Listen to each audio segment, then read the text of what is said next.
Today, a short movie about a book called The Hidden Brain. Subtitle is How Our Unconscious Minds Elect Presidents, Control Markets, Wage Wars and Save Our Lives. It's by Shankar Vedantam. And I thought it was interesting, especially one thing that caught my attention, that is about Larry Layton. He mentions Larry Layton in there, who was an idealistic but impressionable Quaker, and he became a member of this Jim Jones People's Temple. And in the end, he readily accepted the mission to kill some U.S. representative, Leo Ryan, the only congressman ever, I think, to be killed in his line of work, and who came to Guyana to investigate this People's Temple cult. But the strange thing is that Larry Layton was a pacifist, and he even refused to fight, and he didn't want to go to Vietnam, and he was really pacifistic, and he really hoped for a better world. And it's very interesting how, and the author researches at how that can happen, that someone who is starts on a road like that, and he goes into kind of a mental tunnel that leads to a situation where he almost completely does the opposite of what he started out with.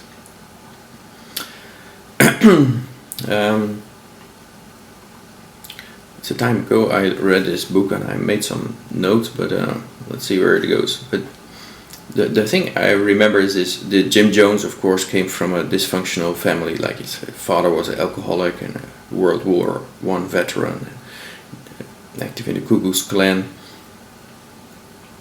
So that was the whole big setback that Jim Jones had.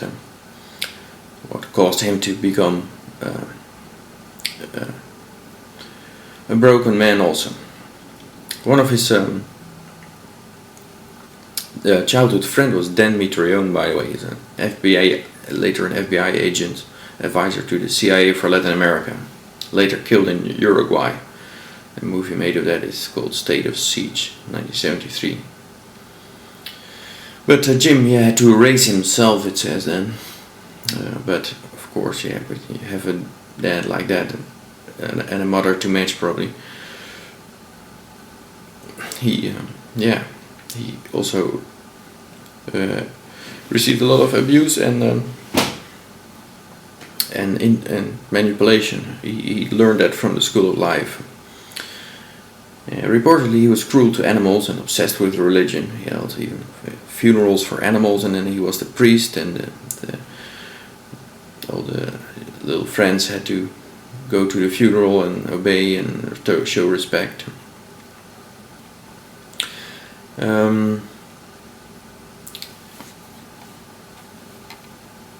What is also interesting is what you saw with this Jim Jones is that he goes for really broken people as well. He himself is a broken person, and he has been taught manipulation from demonstration, just from copying, not from a book, so to speak. But he also recruits a lot of broken people that had shitty childhoods and hoped for a better world, had a real hope, and he gave them that hope. In this church, they did a lot of good works and tried to help people, and that's why it grew so fast. But then it starts to derail around kind of personality cultus, and he starts to move also. First he moves to some place where he thinks the world will come to a nuclear holocaust, and that place would be the best place in the US. I forgot where it was, to survive. But later he goes to French Guiana with the whole group, and there it also starts to derail more seriously. And on the entrance of his one of the things it derails by, for example, is that there are speakers blaring out with his voice all night, and saying things about the CIA is after us, and they're coming to kill our babies, and the capitalist exploiters have failed, and Castro wins in Cuba against exploitation. And then right after that, and you have to work 2 extra hours because it's a really hard work there in the jungle to get this thing going.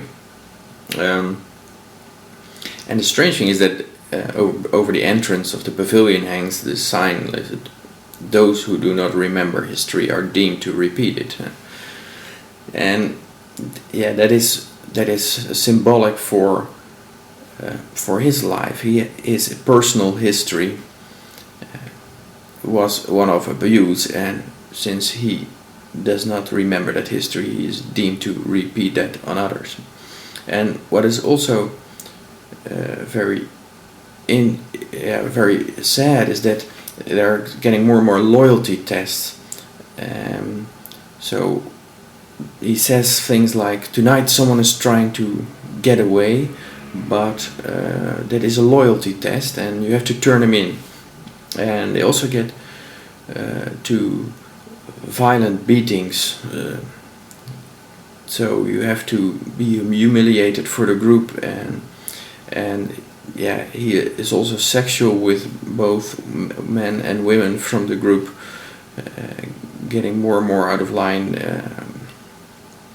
separating men and women, and they have to show blind obedience, and it's getting more and more scary. But the whole time the thing is, yes, the CIA is going to attack us, the evil exploiters are on the outside, and the terrorists and they're out to get us, and we have to have watchtowers and people with guns and fences to protect us from these external threats, because we want this great society, to build up this great society, and they hate us for our wonderful society, and we have to protect ourselves from these evil external influences. And I think what you can see at some point when this Representative Ryan comes by, then first he buys the whole thing that everyone is really happy and it was all a mistake and no one really wants to leave there. It's another cult. And then someone puts a piece of paper in his hands like, "I really like to leave." And then kind of an avalanche starts and more people start to leave. And that is, I think, when he really panics, Jim Jones. And when the guns flip more or less, the watchtowers, they go from outside to inside, where they're really meant for keeping people in. And then he sends this Larry Layton after this representative to this airstrip, and then they all get killed.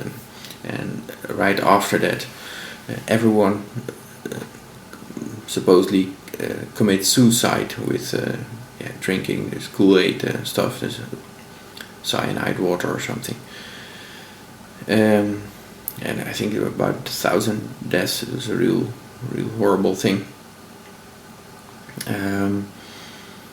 But it is important to see where this flips from an external threat to keeping people in. And Ron Paul also said this, right? That all these watchtowers and aggression is going to turn inside. And you can see something going on now with this TSA, for example. They have this "See Something, Say Something" campaign, right? That is no longer about external terrorists, but it is about they're all around you. And they're also kind of promoting this thing now about the homegrown lone wolf, self-radicalized on the internet terrorist. Right? You listen to the term lone wolf, you will hear that a lot. And self-radicalized terrorists. And so the danger is already within us, and that will require, of course, the controls of people coming in to change to the controls against them going out. And it's really scary thing, but I think that will accelerate once a critical mass will start to leave. What is also interesting, I think, is that that there's always some kind of truth in these stories, in the sense that the CIA was indeed involved in several ways, and one of the things is that there was some George Philip Blakey, the guy had been the individual who placed the down payment for the property in Guyana, which was purchased by Jim Jones in the People's Temple. He had previously been a contract agent for the Central Intelligence Agents in Angola, where the CIA was conducting a massive covert operation, and evidence suggests that among the purposes of Jonestown was the training of black Brazilian mercenaries to fight for the CIA in Angola. So, there's also this Larry Layton, by the way, is also interesting, that his father worked for the United States Army, where he was some kind of chemical and biological warfare research centers. That's where he worked. So that is interesting. But I think it's important to look out for when this thing is flipping, and I think it's already starting to happen. And these drones, now they have 5,000 to 7,000 drones killing people